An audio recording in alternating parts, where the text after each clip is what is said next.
हरे कृष्णा।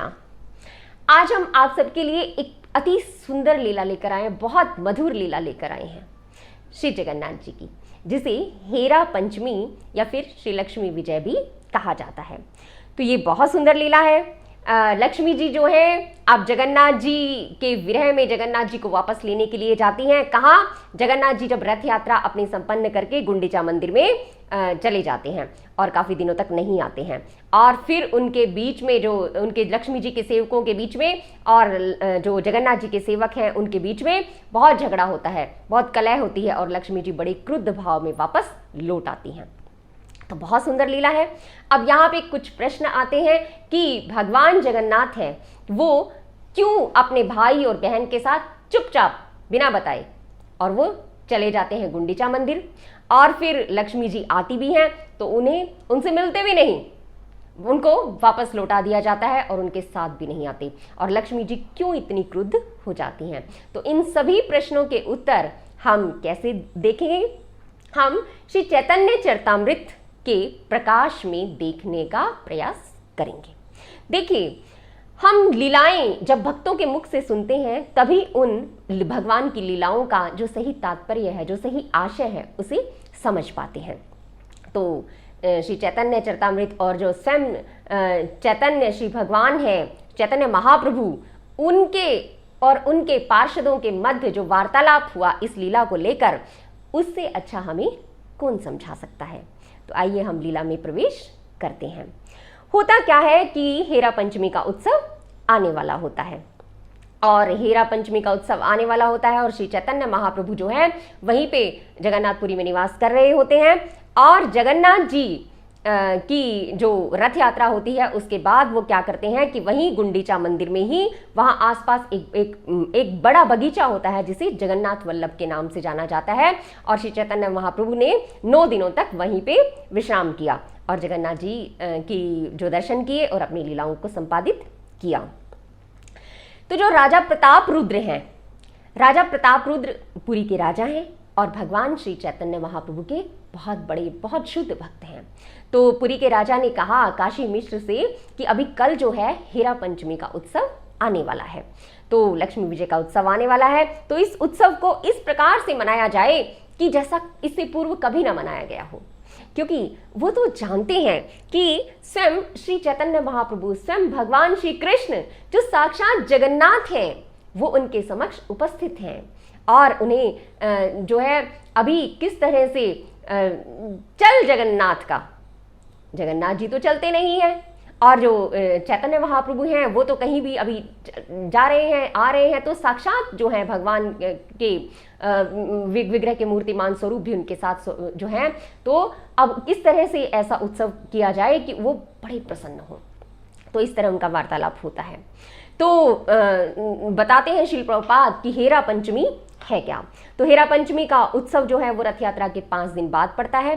तो भगवान जगन्नाथ जी जो हैं वो अपनी पत्नी लक्ष्मी को छोड़कर वृंदावन यानी गुंडीचा मंदिर चले जाते हैं। तो हमने अपने पिछला जो हमारा वीडियो था उसमें हमने चर्चा किया था कि किस प्रकार से भगवान ने इच्छा की कि उन्हें स्नान करवाया जाए। अब स्नान करवाया गया और भगवान ने फिर बीमार होने का अभिनय किया, और 15 दिन तक भगवान ने एकांतवास किया और एक अच्छे पति की तरह अपनी पत्नी के साथ रहे और उन्हें प्रसन्न करने का पूरा प्रयास किया।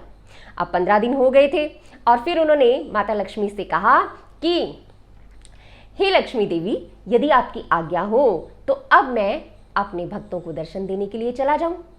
15 दिन हो चुके हैं तो मैं गया नहीं हूं और थोड़ी सी हवा भी खाया हूं मैं बाहर जाकर, तो यदि आपकी, और पूछा कि यदि आपकी आज्ञा हो तो। अब लक्ष्मी जी तो 15 दिन से भगवान उनके साथ ही थे, लक्ष्मी जी पूर्ण रूप से प्रसन्न थी, और लक्ष्मी जी ने कहा ठीक है आप जाइए और जाकर आ जाइए। अब भगवान जो है रथ पर सवार होकर अपने भाई और अपनी बहन के साथ फिर कहाँ जाते हैं? वो गुंडीचा मंदिर जाते हैं, अपनी मौसी माँ के घर जाते हैं।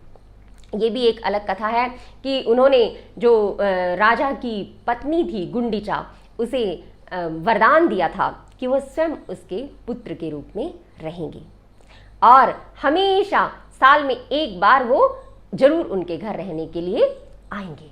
तो अब ये भी उन्होंने संपन्न करना था। तो भगवान श्री जगन्नाथ फिर हैं गुंडीचा मंदिर में चले जाते हैं।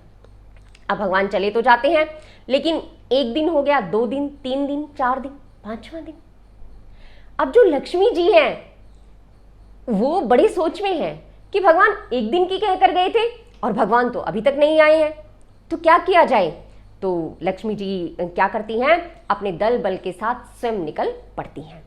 हेरा, हेरा यानी कि देखना, और पंचमी यानी कि 5वां दिन। तो जब लक्ष्मी जी हैं वो तीव्र विरह का अनुभव करती हैं और इस विरह में वो भगवान के दर्शन करने के लिए स्वयं चली जाती हैं। तो इस उत्सव को हेरा पंचमी के रूप में मनाया जाता है, देखने का उत्सव। और लक्ष्मी विजय क्यों कहा जाता है, क्योंकि लक्ष्मी जी जो हैं वो अपने पूर्ण ऐश्वर्य के साथ जाती हैं और पूर्ण मान का प्रदर्शन करती हैं, और इस मान का प्रदर्शन करते हुए वो अपनी इतना शक्ति प्रदर्शन करती हैं कि जो जगन्नाथ जी हैं उनके सेवकों को बंदी बना लेती हैं, उनकी जो दासियां होती हैं। और इस तरह से शक्ति प्रदर्शन होता है कि जैसे सैनिक होते हैं वो उन सैनिकों को पकड़ते हैं और पूर्ण रूप से कि जैसे एक राजा दूसरे राजा के ऊपर आक्रमण कर देता है, और फिर जो जगन्नाथ जी के सेवक हैं वो हार मान लेते हैं। जगन्नाथ जी आश्वासन देते हैं कि हमने हार मान ली है, तो इसे लक्ष्मी विजय के रूप में भी मनाया जाता है। तो ये जो इतनी सुंदर लीला है, इतनी मधुर लीला है, इसे हम अभी कुछ भक्तों के माध्यम से समझने का प्रयास करेंगे। तो राजा प्रताप रुद्र ने कहा कि तुम इस उत्सव को इतने शानदार ढंग से मनाओ कि चैतन्य महाप्रभु बड़े ही प्रसन्न हो जाएं, चकित हो जाएं। तो जो भक्त हैं वो भगवान को प्रसन्न करने में अपनी पूरी शक्ति लगा देते हैं, अपना पूरा ऐश्वर्य, अपनी सारी बुद्धि, अपने सारे गुण लगा देते हैं कि हम किस प्रकार से भगवान को प्रसन्न करें। ये प्रेम का ही प्रदर्शन है। पूरी शक्ति के साथ वो ये प्रयास करते हैं कि हम किस प्रकार से भगवान को प्रसन्न कर दें, और भगवान तो उनके इस प्रयास को देखकर ही प्रसन्न हो जाते हैं। तो इस प्रकार से उन्होंने प्रयास किया। तो अब जो है कि उत्सव की व्यवस्था वो बड़े ही सुंदर ढंग से कर रहे हैं, और अब प्रातःकाल जो चैतन्य महाप्रभु हैं वो निजी संगियों को साथ लेकर भगवान जगन्नाथ का दर्शन करने के लिए सुंदराचल में गए। जो गुंडीचा मंदिर है उसे सुंदराचल कहा जाता है। जो जगन्नाथपुरी स्थित जो जगन्नाथ जी का मंदिर है उसे नीलाचल कहा जाता है, और गुंडीचा जो मंदिर है उसे सुंदराचल कहा जाता है, यानी उसे वृंदावन कहा जाता है। तो अब जो है हेरा पंचमी का उत्सव देखने के लिए बड़े ही उत्सुक हैं सारे, और ये उत्सव किस प्रकार से मनाया जाता है वो हम देखते हैं। तो यहाँ अब सारे भक्त बैठ गए हैं। अब भक्त बैठेंगे तो किसकी चर्चा करेंगे, भगवान की चर्चा करेंगे और भगवान की लीलाओं की चर्चा करेंगे। तो चैतन्य महाप्रभु की इच्छा हुई एक विशेष भक्ति रस के बारे में सुनने की। उन्होंने मंद मंद हंसते हुए स्वरूप दामोदर से वो पूछने लगे। कहते हैं चैतन्य महाप्रभु पूछ रहे हैं क्योंकि वो स्वयं कृष्ण हैं लेकिन एक भक्त का अभिनय कर रहे हैं, और वो पूछ रहे हैं कि यद्यपि जगन्नाथ भगवान द्वारका धाम में अपनी लीलाएं करते हैं और वहां परम उदारता प्रकट करते हैं, फिर भी वर्ष में वे एक बार वे वृंदावन देखने के लिए अत्यधिक उत्कंठित हो उठते हैं। तो पड़ोस के बगीचों की ओर लक्ष्य करते हुए श्री चैतन्य महाप्रभु ने कहा, ये सारे बगीचे जो हैं ये वृंदावन जैसे ही हैं, अतएव जगन्नाथ जी इन्हें फिर से देखने के लिए अत्यधिक उत्सुक हैं। साल भर जगन्नाथ जी वृंदावन के बारे में सोचते रहते हैं, और फिर एक दिन जब उनसे रहा नहीं जाता तो फिर वो उनके दर्शन करने के लिए बड़े ही उत्साहित, बड़े ही उत्कंठित हो उठते हैं और वो वहां से निकल पड़ते हैं। तो कहते हैं कि बाहर से ये दिखावा करते हैं कि वो रथ यात्रा में भाग लेना चाहते हैं, लेकिन वास्तव में वे वृंदावन की प्रतिमूर्ति गुंडीचा मंदिर अर्थात सुंदराचल जाने के लिए जगन्नाथपुरी छोड़ना चाहते हैं। बाहर से वो ये सोचते हैं कि अरे 15 दिन हो गए, अब रथ यात्रा होनी चाहिए और मैंने भक्तों को दर्शन नहीं दिए, लेकिन अंदर से वो क्या सोच रहे हैं कि रथ यात्रा के बहाने मैं जाऊंगा और मैं वृंदावन में चला जाऊंगा और फिर उसी रस का आस्वादन करूंगा, उस मधुर रस का आस्वादन करूंगा। वो विरह भाव में पूरी तरह से डूबे हुए हैं जगन्नाथ जी।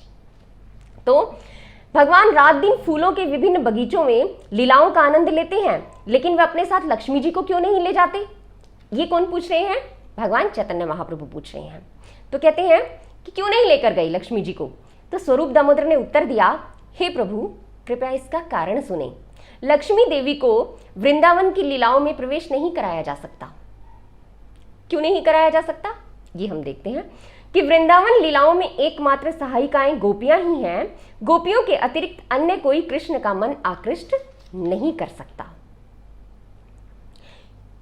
क्यों नहीं कर सकता? क्योंकि जो लक्ष्मी जी हैं वो ऐश्वर्य भाव में हैं।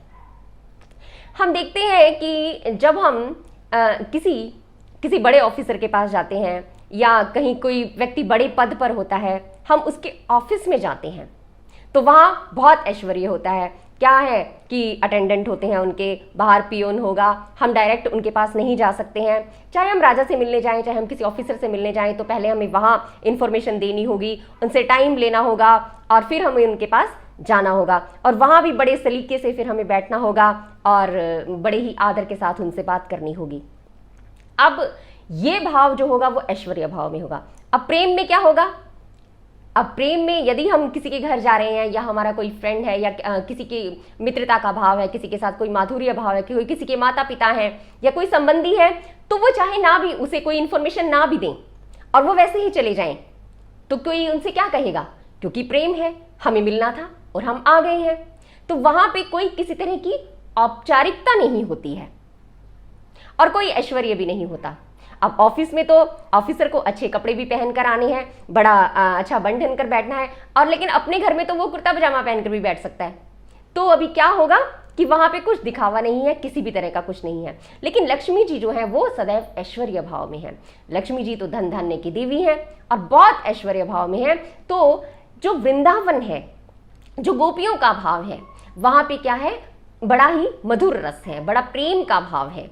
तो वहां पे ऐश्वर्य की प्रधानता नहीं हो सकती।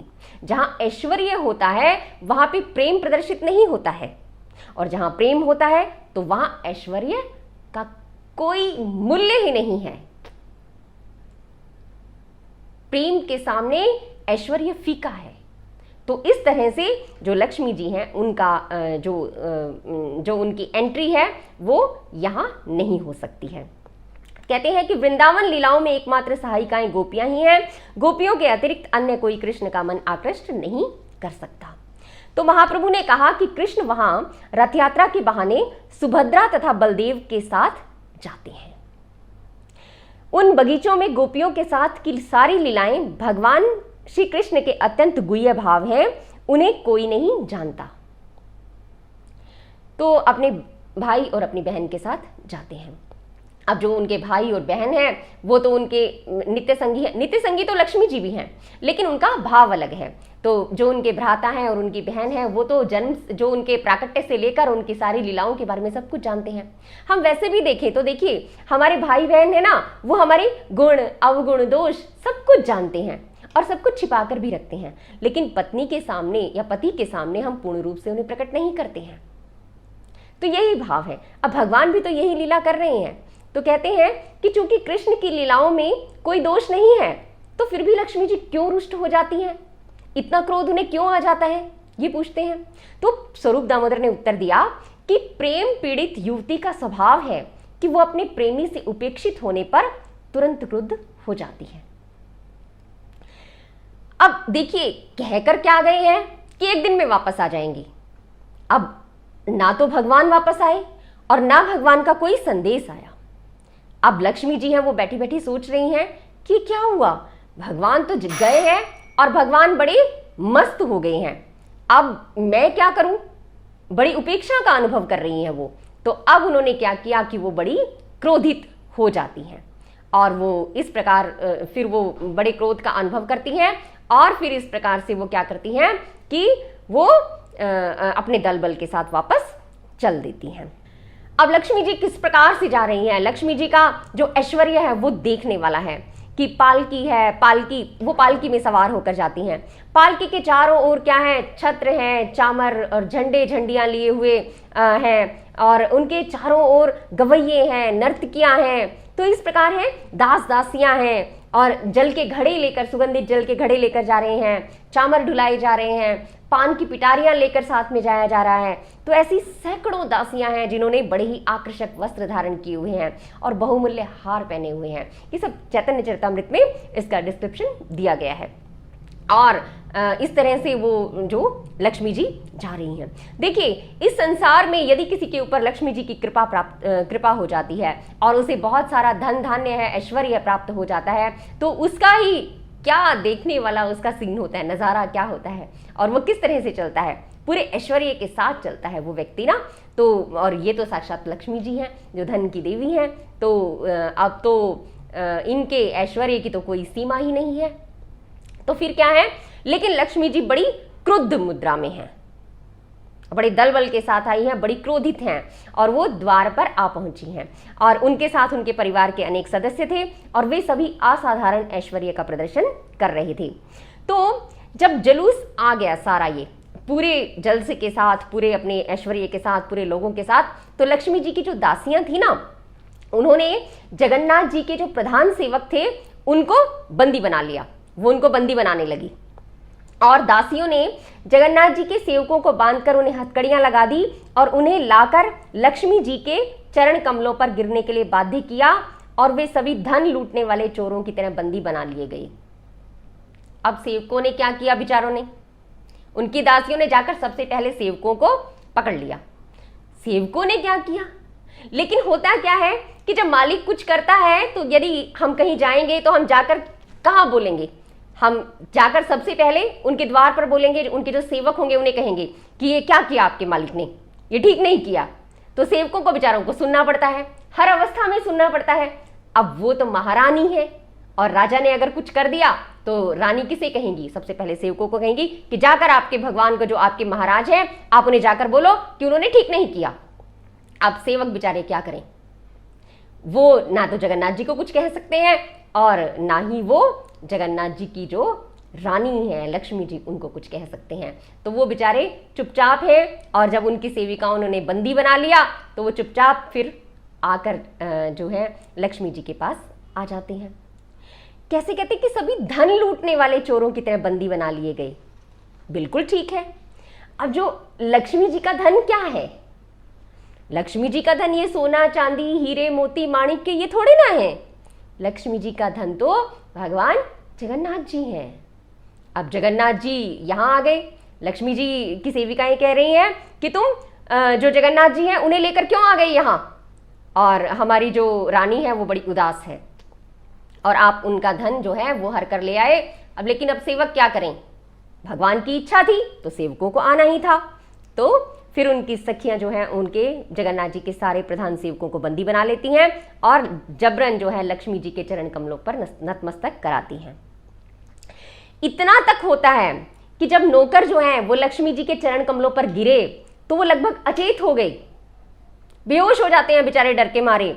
उन्हें डांटा डपटा गया, उन्हें भद्दी भद्दी गालियां दी गई और वो उनका बड़ा ही मजाक उड़ाया गया, बड़े मजाक के पात्र बनाए जाते हैं वो। तो कहते हैं जब महाप्रभु के संगियों ने लक्ष्मी जी की दासियों की ऐसी धृष्टता देखी तो उन्होंने अपने हाथों से अपना मुंह ढक लिया और वो हंसने लगे। और इस प्रकार की जो ये प्रेम क्रीड़ा जो चल रही थी, इसे देखकर चैतन्य महाप्रभु और उनके जो संगी थे, महाप्रभु के जो संगी थे, उन्होंने क्या किया कि अपना मुंह ढक लिया और हंसने लगे।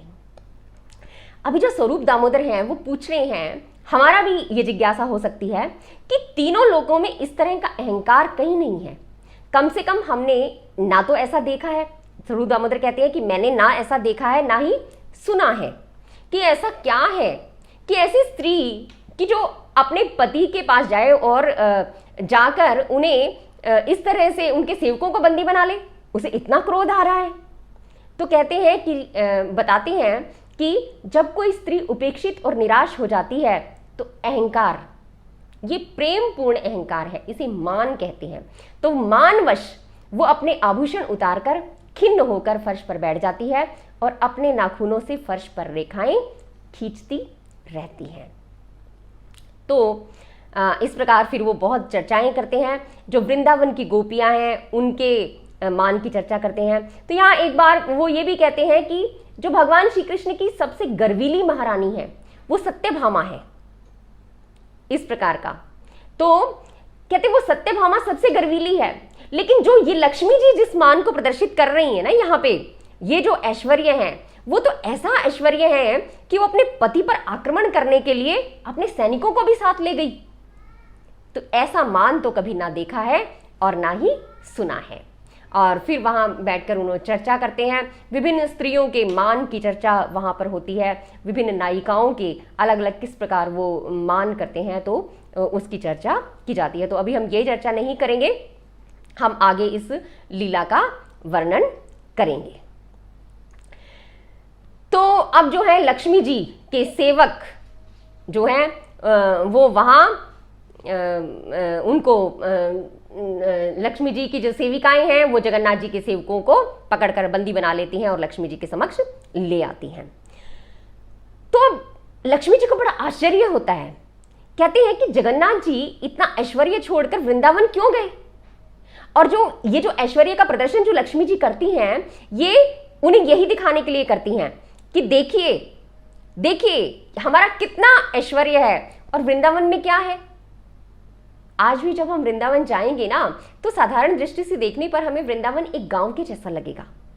अरे वहां क्या है, कोई एसी नहीं है, कूलर नहीं है, आज तो है, अभी तो सारी सुख सुविधाएं वहां पे हैं, लेकिन फिर भी राजसी ठाट बाट नहीं है। लक्ष्मी देवी तो इतना सज धज कर अपनी जो दासियां थी उनके साथ और पूरे ऐश्वर्य के साथ और पालकी में बैठ कर गई है कि जगन्नाथ जी यहाँ क्या कर रहे हैं, बगीचों में विहार कर रहे हैं और हमारे पास देखो कितना ऐश्वर्य है, हमें छोड़कर 5 दिन से यहाँ बैठे हैं।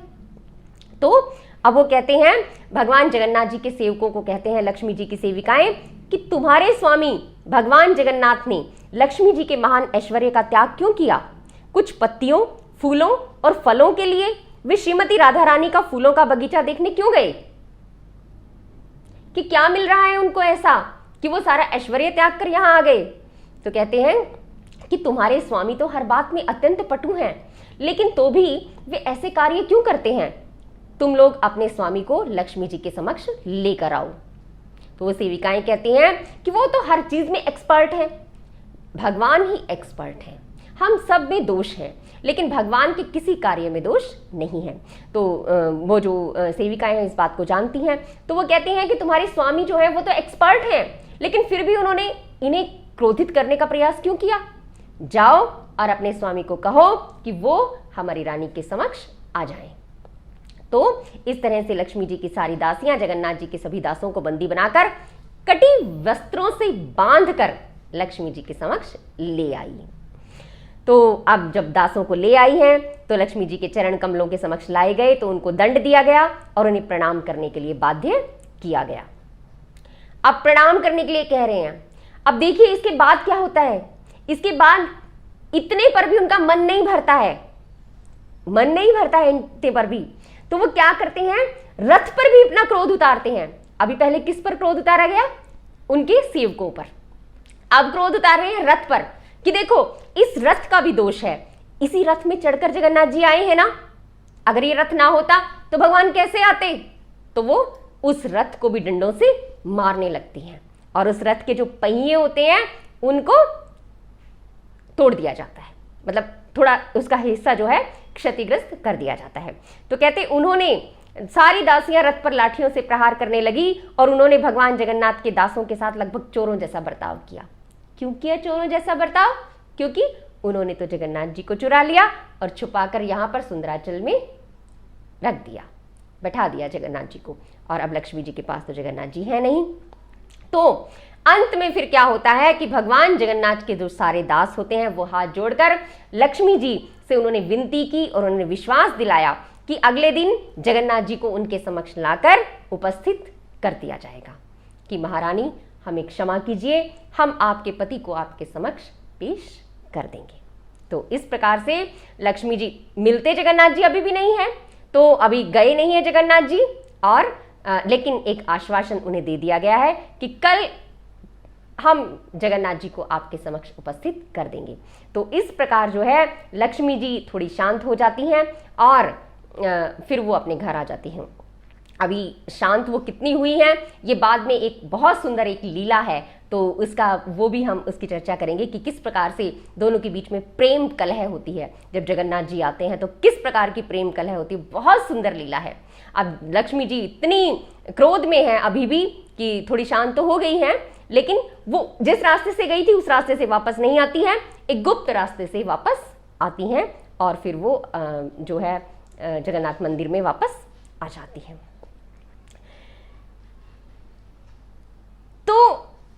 स्वरूप दामोदर जो हैं, भक्तों के बीच में चर्चा चल रही है तो वो हंसी करते हैं। तो जो श्रीवास ठाकुर हैं, चैतन्य महाप्रभु की लीला में जो श्रीवास ठाकुर हैं वो क्या है, नारद जी का स्वरूप है, वो नारद जी हैं एक तरह से। तो वो कहते हैं कि स्वरूप दामोदर से कहते हैं कि आपकी जो गोपियां हैं ना, ये जगन्नाथ जी यहाँ क्या कर रहे हैं, आपकी जो गोपियां हैं ना वो तो जो दूध उबालने में या फिर दही मथने में लगी रहती हैं, और जो हमारी ठकुरानी हैं, लक्ष्मी जी हैं, वो तो रत्नों के सिंहासन पर बैठी रहती हैं, रानी को कोई काम थोड़े ना करना है। तो कहते हैं जो नारद मुनि के भाव में जो श्रीवास ठाकुर हैं वो क्या कर रहे हैं, नारद मुनि के भाव में इस प्रकार मजाक कर रहे हैं। तो इस प्रकार सुनकर जो है महाप्रभु के निजी संगी जो है वो हंसने लगे, निजी सेवक उनके हंसने लगे। तो चैतन्य महाप्रभु ने फिर श्रीवास ठाकुर से कहा कि अरे श्रीवास, तुम्हारा स्वभाव ठीक नारद जी जैसा है। नारद जी क्या करते हैं, नारद जी तो हास परिहास में ही ऐसे रहस्य उद्घाटित कर देते हैं। नारद जी देखने में हमें ऐसे लगता है कि चुगलखोर हैं, नहीं, नारद जी चुगलखोर नहीं हैं। नारद जी कुछ इस प्रकार की व्यवस्था करते हैं कि जो भगवान के गोपनीय रहस्य हैं वो सबके समक्ष उद्घाटित हो जाएं। तो यहां भी अब हमें पता चलेगा कि लक्ष्मी जी और गोपियों के मध्य में क्या जो है फर्क है। तो चैतन्य महाप्रभु कहते हैं कि अरे श्रीवास, तुम्हारा स्वभाव ठीक नारद मुनि जैसा है। भगवान का ऐश्वर्य तुम पर अपना सीधा असर कर रहा है। स्वरूप दामोदर जो है वो वृंदावन के शुद्ध भक्त हैं। वे इतना भी नहीं जानते कि ऐश्वर्य क्या है, क्योंकि वो तो शुद्ध भक्ति में डूबी रहते हैं। जो शुद्ध भक्ति में भक्त हैं उन्हें ऐश्वर्य से कोई लेना देना नहीं, वो नित्य प्रति भगवान की सेवा में हैं। वो तो बस अपने तन मन धन की कोई चिंता किए बिना भगवान की सेवा के लिए अपना सब कुछ समर्पित करने के लिए तैयार रहते हैं। तो तब स्वरूप दामोदर जो है वो उन्हें बताते हैं कि अब मैं तुम्हें वृंदावन का ऐश्वर्य बताता हूं, जरा ध्यान से देखो, क्या तुम लक्ष्मी जी की बात कर रहे हो। तो कहते अरे श्रीवास, तुम मेरी बात ध्यान से सुनो, तुम वृंदावन के दिव्य ऐश्वर्य को भूल गए हो। जो वृंदावन का प्राकृतिक ऐश्वर्य है एक समुद्र के समान है, और द्वारका और वैकुंठ का ऐश्वर्य एक बूंद के बराबर भी नहीं है। कि ये जो लक्ष्मी जी का जो ऐश्वर्य तुम देख रहे हो ना, और जो लक्ष्मी जी यहाँ पर दिखा कर गए हैं, ये तो वृंदावन का जो ऐश्वर्य है उसके सामने एक बूंद के समान भी नहीं है। वृंदावन का ऐश्वर्य एक सागर के समान है। तो एक बूंद और सागर की क्या तुलना, एक बूंद तो नगण्य है, बूंद की तो कोई गिनती नहीं है। और श्री कृष्ण जो है समस्त ऐश्वर्यों के स्वामी हैं, पूर्ण पुरुषोत्तम भगवान है, और उनका पूर्ण ऐश्वर्य केवल वृंदावन धाम में ही प्रकट होता है। वो कहते हैं वृंदावन धाम दिव्य चिंतामणि से बना है, इसकी पूरी भूमि बहुमूल्य रत्नों की खान है। एक भजन भी है बहुत सुंदर, वृंदावन रम्या स्थान दिव्य चिंतामणि धाम, रतन मंदिर मनोहारा। बहुत सुंदर स्थान है वृंदावन, वृंदावन रम्य स्थान, दिव्य चिंतामणि धाम। चिंतामणि, चिंतामणि कैसी मणि होती है चिंतामणि कि चिंता एक होता है ना पारस पत्थर कि जो लोहे को छुए तो उसे सोना बना देता है। चिंतामणि एक ऐसी मणि होती है कि अपने जैसा ही बना देती है, सब कुछ प्रदान करने वाली होती है। वृंदावन की भूमि बहुमूल्य रत्नों की खान है।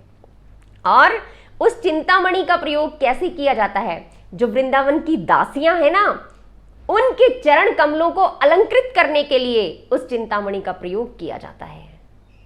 आप सोचिए क्या वृंदावन की महिमा है। तो कहते वृंदावन कल्प वृक्ष व लताओं का प्राकृतिक वन है, और वृंदावन के निवासियों को इन कल्प वृक्षों के फल और फूल के अतिरिक्त किसी भी वस्तु की इच्छा नहीं रहती। हम अपनी इन चमड़ी की आंखों से वृंदावन के दर्शन नहीं कर सकते। जब हमारे हृदय में श्री कृष्ण का प्रेम आप्लावित होगा तब हमें वृंदावन के दर्शन होंगे। तो कहते वृंदावन में कामधेनु गाय है जिनकी संख्या अनंत है। वो एक जंगल से दूसरी जंगल में चरती हैं, वो केवल दूध देती हैं और लोगों को और कुछ भी नहीं चाहिए। प्रभुपाद जी भी कहते थे कि हमारे पास थोड़ी सी भूमि होनी चाहिए और एक गाय होनी चाहिए, और बस हमारा जीवन सुख से व्यतीत हो जाएगा।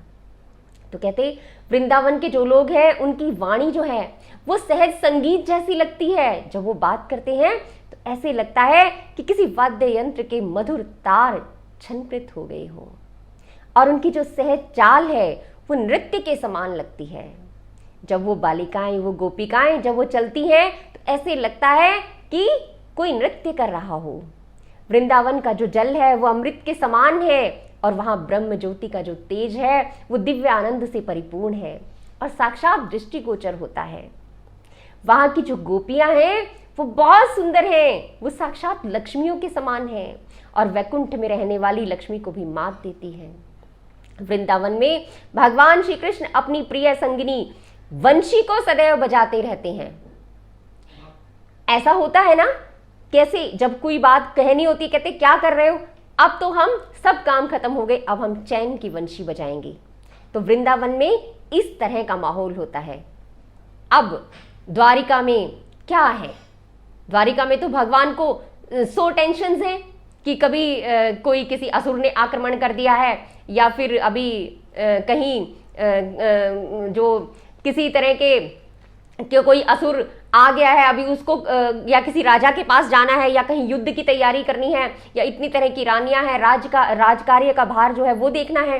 तो वहां तो 100 तरह की टेंशन हैं भगवान को, लेकिन वृंदावन में वो सिर्फ लीलाएं करते हैं और प्रेम की लीलाएं और चैन की वंशी बजाते हैं, और जो नृत्य करते हैं और उनकी बांसुरी जो है वो कृष्ण की चिर संगिनी है। तो यहाँ पर दिव्य आनंद का अनुभव किया जाता है। तो इस प्रकार वो यहाँ इस प्रकार से और वृंदावन की महिमा को बताते हैं, और इस प्रकार जो यह इन लीलाओं का संपादन होता है, और भक्त जो हैं भगवान की लीलाओं के बारे में आपस में चर्चा करते हुए बड़े ही प्रेम का अनुभव करते हैं। तो ये थी हमारी आज की जो है हेरा पंचमी की कथा, और जिसे हमने श्री चैतन्य चरितामृत के माध्यम से समझने का प्रयास किया। और आगे जो बड़ी सुंदर कथा आएगी, जब जगन्नाथ जी हैं 9 दिन के बाद जब वापस अपने महल में आते हैं, अब आना तो घर है ही वापस लौटकर, तो अब उनके बीच में और महारानी लक्ष्मी के बीच में क्या लीला होती है, उसे प्रेम कलह कहा जाता है। तो उस प्रेम कलह की भी हम चर्चा करेंगे। तो आज के लिए बस इतना ही। तो आपसे मिलते हैं किसी अभी दूसरे वीडियो में। तो आप, यदि आपको ये अच्छा लगा हो तो आप इसे अपने मित्रों के साथ, संबंधियों के साथ शेयर कीजिए। और हरे कृष्ण कृष्ण कृष्ण हरे हरे, हरे राम राम राम हरे हरे, इस महामंत्र के द्वारा श्री जगन्नाथ जी को प्रसन्न करने का प्रयास कीजिए। यही हमारी आपसे विनती है, यही हमारा अनुरोध है। हरे कृष्णा।